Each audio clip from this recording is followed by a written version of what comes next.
this wonderful man, we were with him, that wanted to visit his village. He was the one who succeeded to do it, and he was then a very young man. Was only in his early 20s. I don't know how he succeeded to manage with the Germans and to take the orphans, and Aaron was between them, and to transport them to Romania. And but until the age of 17 or 18, and this man became 18, and they took him down from the convoy, and he remained there in Mogilev. And well, like in Aaron, I've stories about people who remained in a village, and if they married a woman of the village and they have children, the same thing. And he came with us. He was with us in all kind of. He explained to us. He took us to met people also in Mogilev. In also we met people in the market in Mogilev. And in the end, he looked at Aaron and said, "See you and see me. What? That he remained there, stranded there. Couldn't go out. Remained there. The people remained there. Yes. This is tragic matters. Very sad. Very sad things. And yes. This was the feeling when we left, that also the Jewish and not Jewish, that you are going and we are left here. Yes. Yes. Stuck in time in a way. Yes. Stuck in a limbo, that nothing changed. Yes. I remember that Aaron wrote a book, Les Pays des Rousseaux, to the land of the kettles, and there is it depicted a voyage of mother and son, and she's going back from Austria to her village, to her parents, and they are going by carriage all the time. And one of Aaron's friends said, "Well, he's 30 something. They were automobiles, so why they're going on carriage?" And then I said, "Now we were there. They were going." Yes, and even then also people used to go with carriages. Not everybody had a car. Yes, cars were. You have no service to cars everywhere, and gas stations, and yes. But he couldn't understand what they are going. Yes. And then when we went there and we saw all the carriages, and said, now we are 98.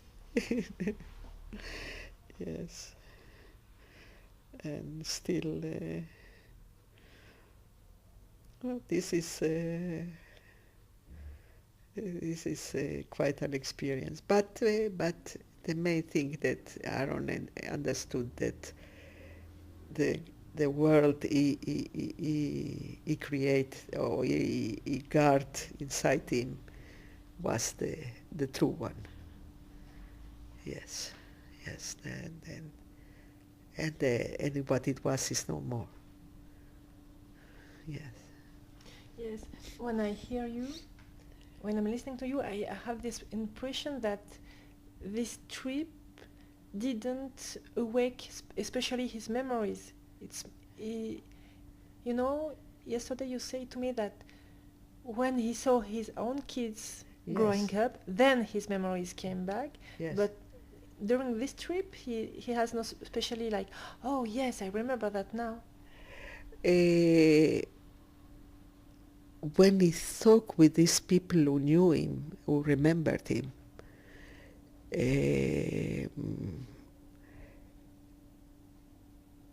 I don't know if he was so astonished that they remember all kind of things that he couldn't remember. Yes. And also because his whereabouts were sometimes different, sometimes not. Because also this man was, this Jewish man, Rappelfeld, also was in the same convoy who was expelled to inside Transnistria, and with his sister. And he was a little bit older than Aaron. He was 2 years older. Yes. And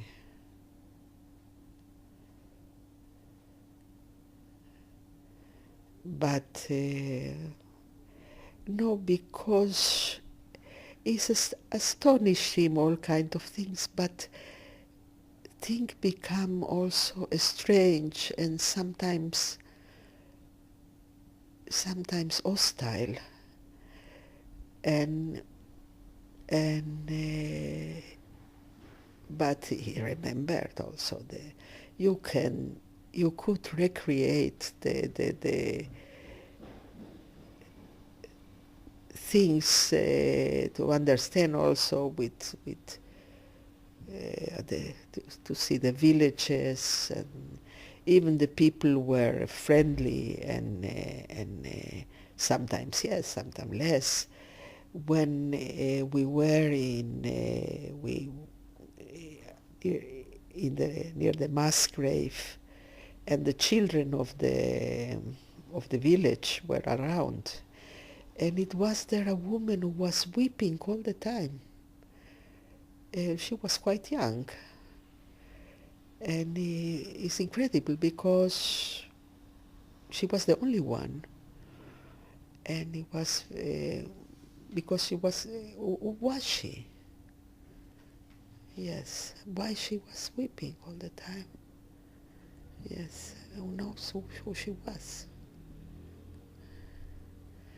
And it was the feeling sometimes that when we met with Jewish people, then yes, you know, you're coming from Israel, you're coming from, and also they needed help. And yes, we had a meeting with Russian veterans, Jewish from the army, and they were all with all the medals and all yes, and they thought about how they fought in the war, and yes, and a meal was served, of course, that it was also good. It was a strange situation, because what can you do? Also, not everybody wants to travel or to go. There were many people who their children went. They went out and they are not there, and they remained alone. It's a tragic feeling, yes. Yeah. And all,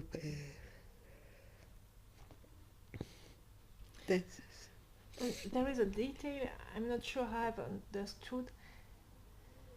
Aaron Appelfeld's mother was killed because she wanted to eat something? No. Yeah. No, she came back to take over an expense, some service they have, you know, in the house or something. They didn't understand what is going on. And she was killed very cruelly, yes. and also Aaron's grandmother. Yes. His father was in the mill, and the workers didn't allow to touch him. They said they protect him. And Aaron escaped to the cornfield, and he met there the neighbor, the Jewish neighbor. She saved him in some ways. She took care of him until then when they were gathered, but the survivors and afterwards, yes. And He was in the backyard, that's right? yes, he went inside the corn. The corn was high. And he escaped by the window? By the window, yes. He was in the room backside? No. Yeah, he was ill with mumps. Yes, and he heard shooting and screaming and he escaped. It's a miracle how this you saw the picture of Aaron, how this spoiled child survived and have and the luck was that the father remained alive and took and in the beginning he could protect him and then also in the long